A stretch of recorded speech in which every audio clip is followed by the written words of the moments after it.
Good Sunday morning. Yes, I said good. Visited Dad yesterday. The swelling's gone down significantly. He's feeling better. He was giving the nurses a hard time. He's about back to Dad. Plan is still for him to come home tomorrow. So get ready for that. And yeah, he's feeling 10 times better. He was cutting it up with the nurses and everything.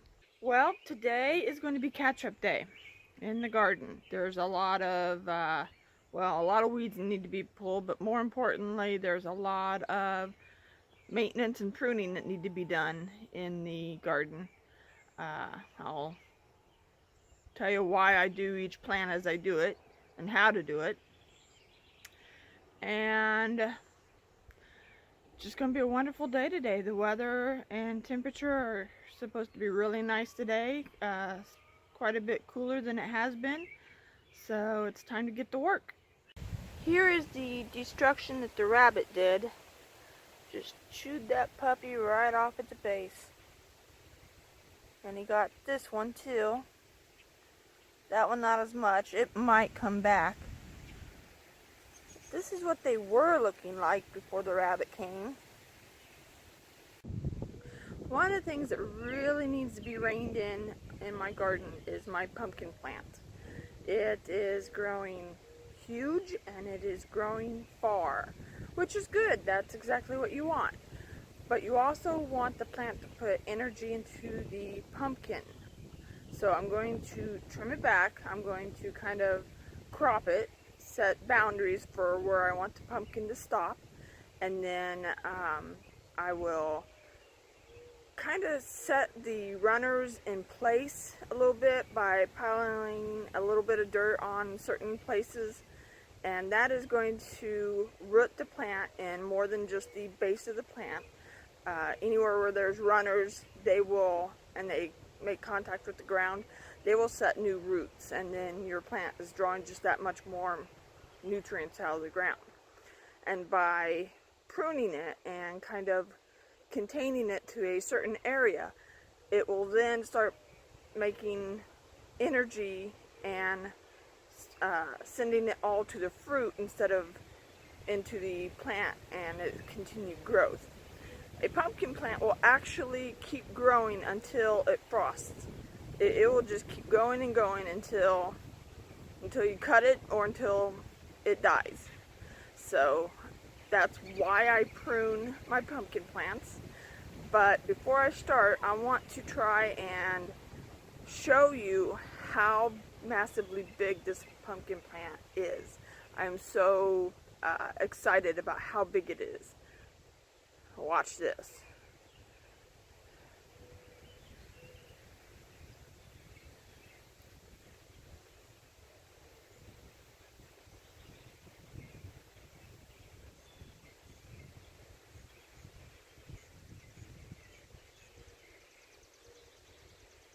I have a special secret, and I do. It is the compost tea that I collect out of my compost that I make. And it is just awesome stuff to put in and on your garden. Not just the plants, but put on the dirt. A lot of people around here, they'll take chicken manure or rabbit manure or horse manure and put it on the garden at the end of the year. Well, I'm basically doing the same thing, except I'm putting it on throughout the year, just in a much diluted state, so that it doesn't burn my garden. It's very nitrogen rich, and you don't want to burn the garden with a lot of nitrogen. But the way I do it is very watered down. And one of these days I'll get around and I'll show you and explain to you how I do that. Well, it's time to get cutting.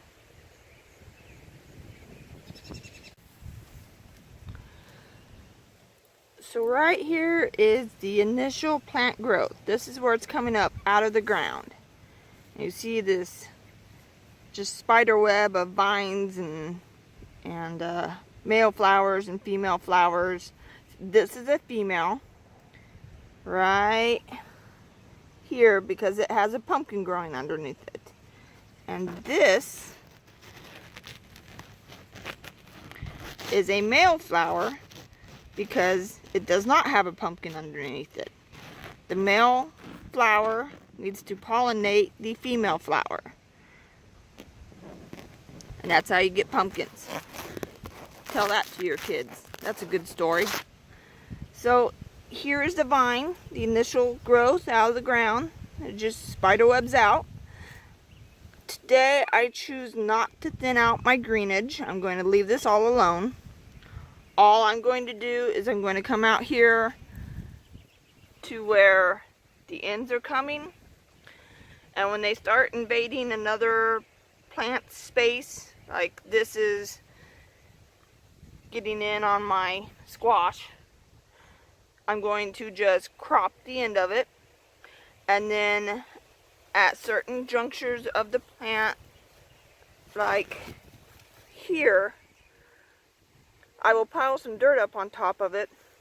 That is going to kind of set the path and help it root in that area, so then it will just draw more nutrients, and it will crop the plant so that it doesn't continue to go outward, and it will start putting energy into the pumpkins. That's my plan for the pumpkin plant.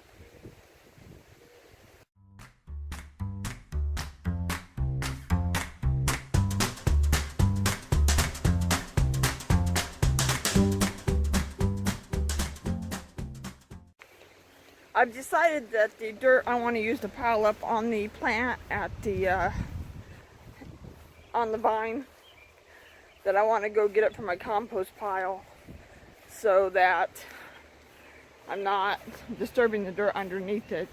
I can just pile it up from my compost pile. It'll have more nutrients in it anyway.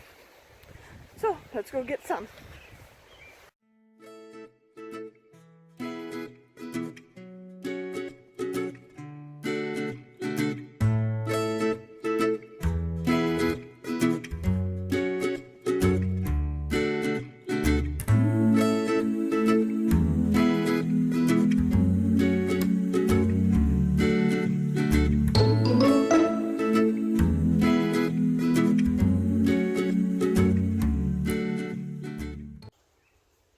Two zucchini plants.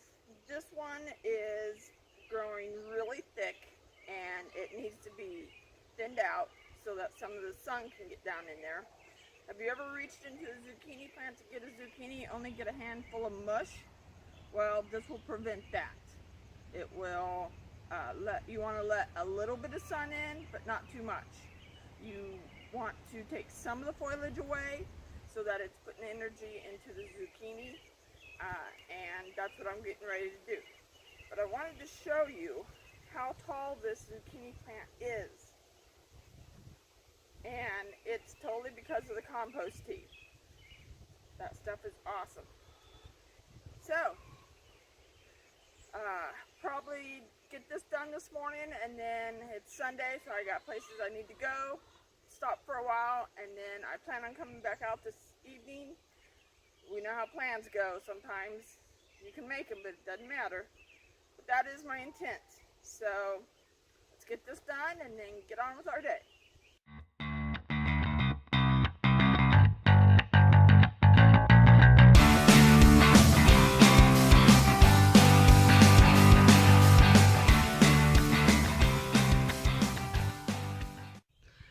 Good Sunday evening. It is a beautiful day outside. Temperature is nice. There's a slight breeze. It feels wonderful. I hope everybody watching this got to spend Father's Day outside with their loved ones. It is absolutely gorgeous right now.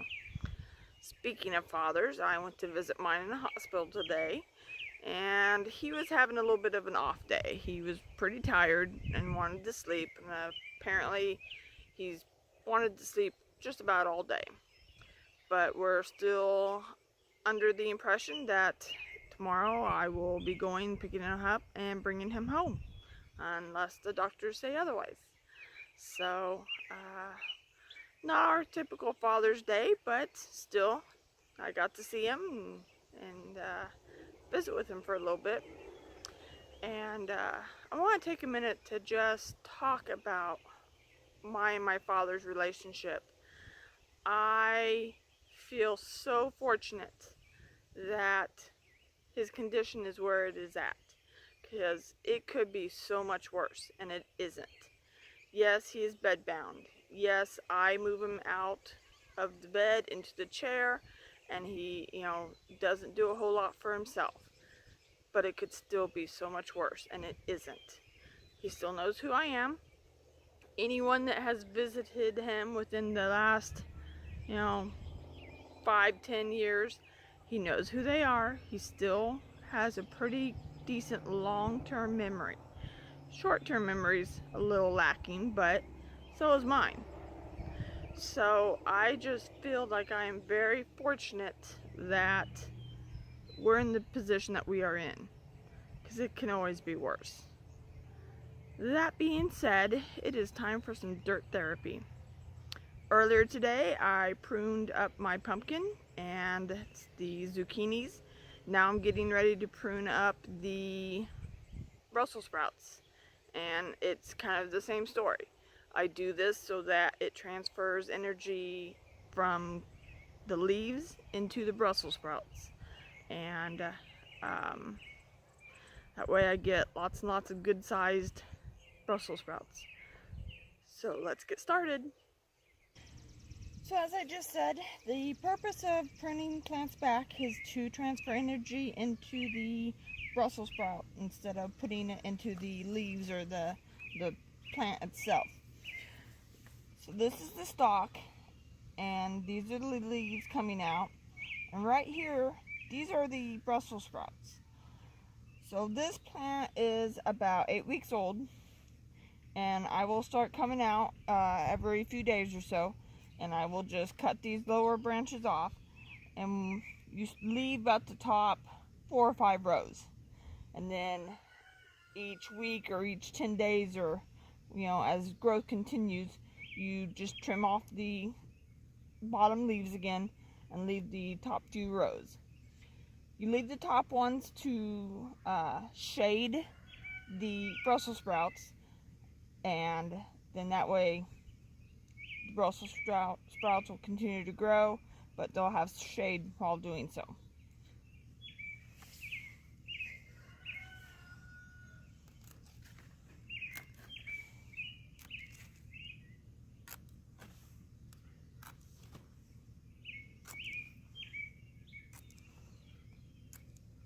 That's it. That's all you do. And I just need to come out and keep doing that every week or so. I'm doing that for all my plants.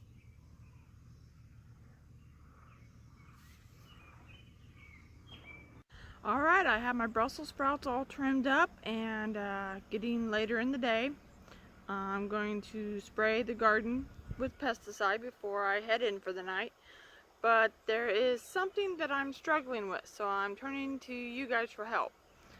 I've said before that I garden very much the same way that my grandma does, or did, and that was, she'd plant green beans and tomatoes mainly, a few carrots maybe, a few flowers. She wasn't put in a big garden by any means. And when it came time for her to take care of the bugs that were eating her plants, she would pull out 7 dust. And so that's what I have always done, is I use the 7 dust, and I'm sure several of you are familiar with it. And I'm sure if there's any organic gardeners out there, they just threw up a little bit in their mouth. 7 dust is awesome. It will kill everything. Absolutely everything, including bees, butterflies, ants. It kills everything that helps your garden pollinate. Now, earlier this year, I did some research to try and find something that wasn't so harsh, and I found Thuricide, which is also known as BT, and it is supposed to kill looper worms and some other stuff that really does a lot of damage to your cabbage and broccoli. and it's supposed to not kill bees or butterflies or some of the beneficial insects that you find in your garden. But it's just not doing as good a job. I still see a lot of bugs eating on my plants. So what do you guys do? Is this BT good, or is it good for an organic? Now, does anyone still use 7 Dust? Do you have other methods that you use to get rid of the crop eating insects but leave the beneficial insects? Give me some feedback, because I'm struggling here and I'm doing way too much work for insects to be eating my plants that I want to eat. So leave a comment or call me. Tell me what you do if you don't like leaving comments. Anyways, that's it for tonight. See y'all later.